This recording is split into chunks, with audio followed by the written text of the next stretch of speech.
Nothing ever happens on a Monday, especially in the morning. Or so we thought. We were crewing a homicide assessment team, better known by its acronym, HAT. There are several specialist police vehicles like this dotted around London, ready to take on-call detectives to the scene of a murder or a suspicious death as quickly as possible.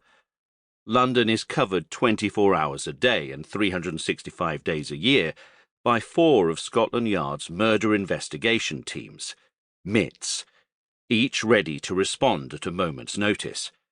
In reality, though, most days you won't be called upon, which can lead to a false sense of security. That's how I was feeling that morning. Each team spends 7 days as a HAT, and this was our last. Generally, if you get through the weekend without a murder, you are okay. In situations like this, when you think you've got away without picking up a new inquiry, there is one word you don't mention. It is known as the Q word. You just don't say it. Why would you? Who would tempt the gods of fate? But that morning somebody did. I can't believe how quiet the weekend was. In response, cries went up around the office, but half-hearted ones. It was a Monday morning, after all. Then the phone rang. That's what it was known as. The phone. The only people who would call us on the phone were the police control room. Surely it's just a call for advice. But as soon as my colleague started speaking, I knew it was much more than that. I knew that look, that tone of voice. Another murder on the streets of London. We waited for the call to finish to be told more. It was a stabbing. A woman had been killed in a shopping area in South London. On a Monday morning? That made no sense. My immediate thoughts were of an argument in a shopping queue or a domestic incident.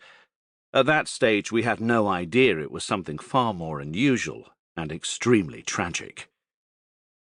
We gathered what we would need and headed to our car. We had to get to murder scenes quickly, otherwise important evidence could be lost. We drove using blue lights and sirens. It's difficult to talk in a car with that much noise around you, so there wasn't much conversation. We were all deep in thought.